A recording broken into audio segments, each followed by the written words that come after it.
Parliament में चल रही है बहस, पार्लियामेंट में चल रही है। हम लोगों का पैसा, हम सबका पैसा, टैक्स पेयर्स का पैसा उड़ा रहे हैं आप लोग। ये जो हम लोग, आप सोच सकते हो, कल्पना कर सकते हो कि मैं आऊं और 3 मिनट के अंदर पंच आउट करके चली जाऊं और मुझे सैलरी मिलेगी, लेकिन आप लोगों को मिलती है। माननीय सांसद साहब, आप लोगों को मिलती है। अंजना जी, आपने बड़ी अच्छी बात कही।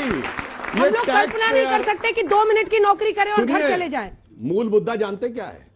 मूल मुद्दा यह है कि टैक्स पेयर का पैसा सत्ता में रह के जिन्होंने उड़ाकर करोड़ों रुपए बना लिए हैं, वो सारे के सारे मौसेरे भाई मिलके एक हो गए हैं और टेंशन डाइवर्ट करने के लिए सारा बवाल कर रहे हैं।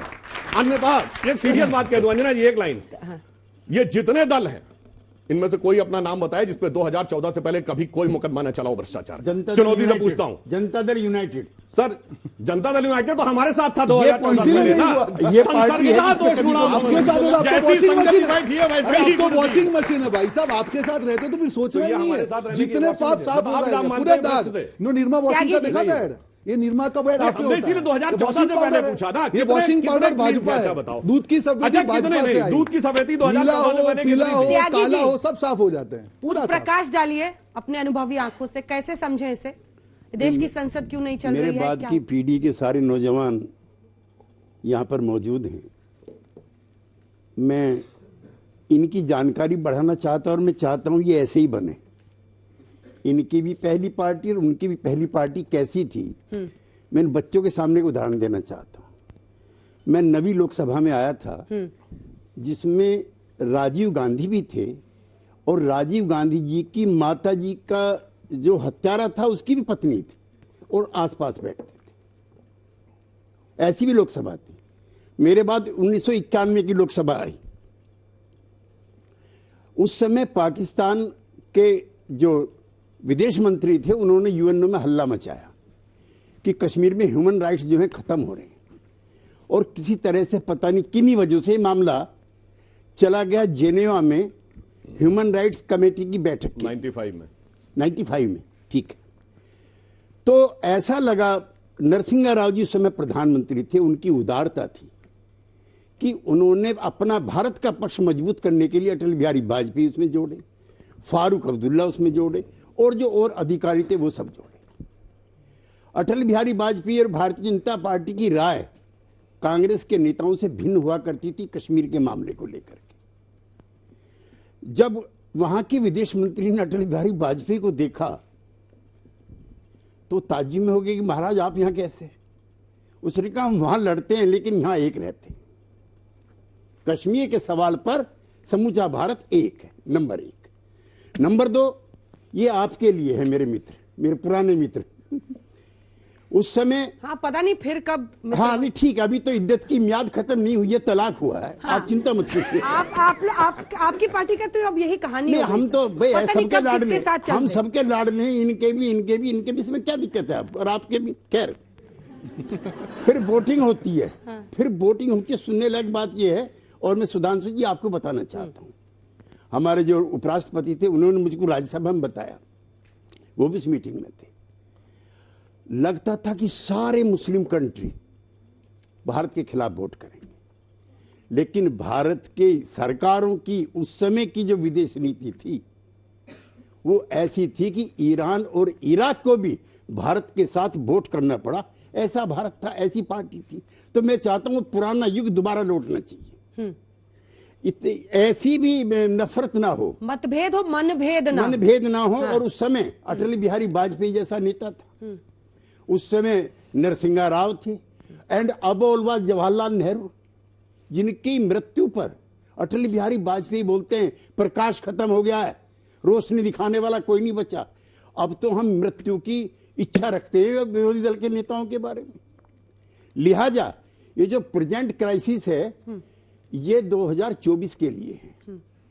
वो जो अपने इंदौरी थे, राहत इंदौरी, वो एक शेर पढ़ा करते थे बच्चों कि सीमा पर बहुत तनाव है, लगता है फिर कोई चुनाव है। तो पार्लियामेंट में बहुत तनाव है, लगता है फिर कोई चुनाव है। तो 2024 का चुनाव है, ये मामला जस का तस रहेगा। मैं एक लाइन ऐड कर दूं, त्यागी जी ने जो बोला, देखिए जो 95 का इन्होंने उल्लेख किया है, आप जाके चेक कर लीजिएगा, पाकिस्तान की प्राइम मिनिस्टर बेनजीर भुट्टो ने पाकिस्तान के नेशनल असेंबली में बोला, कितना आश्चर्य है कि भारत का लीडर ऑफ द अपोजिशन आके गवर्नमेंट के फेवर में आके बोलता है। और अटल जी ने सारा क्रेडिट भी दिया था नरसिम्हा राव सरकार को, लौट के आके विरोध किया था। हमने क्रेडिट के भी चक्कर में नहीं पड़े। और आज स्थिति क्या हो गई कि राहुल गांधी जी का स्टेटमेट पाकिस्तान यूएन में कोट करता है। भारत मैं भी कहना चाहता हूं, कितना भारी अंतर। अब मैं भी कहना चाहता हूं, ये उस समय की उदारता थी नरसिम्हा राव की, जिन्होंने नेता बना करके अटल बिहारी वाजपेयी को वहां पर भेजा था भारत का पक्ष रखने के लिए। आप क्या कर सकते हैं ऐसा? नहीं। सर, विश्वास तो था कि भारत का पक्ष रखेंगे। यहाँ तो बगैर नेता बने क्या क्या कर रहे हैं, रायता फैला रहे बाहर जाके। आप सर क्या आज भी आप विपक्ष में हैं, आज भी आप विपक्ष में हैं। घनश्याम तिवारी। नमस्कार आपको, दर्शकों को और को पैनलिस्ट को। दुष्यंत कुमार की कविता है, खास सड़कें बंद हैं तब से मरम्मत के लिए, यह हमारे वक्त की सबसे बड़ी पहचान है। ये खास सड़कें संसद हैं। कल नुमाइश में मिला वो चीथड़े पहने हुए, मैंने पूछा नाम तो बोला कि हिंदुस्तान है। मुझ में रहते हैं करोड़ों लोग, चुप कैसे रहूं, हर गजल अब सल्तनत के नाम एक बयान है। ये मैं इसलिए कह रहा हूं कि संसद ठप है और सरकार ने संसद को ठप किया है, क्योंकि सरकार चाहती है कि हम सब उसके चुनिंदा पूंजीपतियों को इस तरीके से देखें जैसे इंडिया टुडे ने एक तस्वीर छापी है। मैं इंडिया टुडे कॉन्क्लेव को बधाई देना चाहता हूं। आप सोचिए कितना मजबूत मंच है जिसके हम सब हिस्सा हैं। मुझे लगता है इसके लिए ताली बजानी चाहिए आप सभी लोगों को। इंडिया टुडे कॉन्क्लेव में देश के प्रधानमंत्री बोलेंगे, देश के अनेक मंत्री बोलेंगे, फ्राइडे को भी बोलेंगे और सैटरडे को भी बोलेंगे। सैटरडे को संसद नहीं चल रही तब भी बोलेंगे।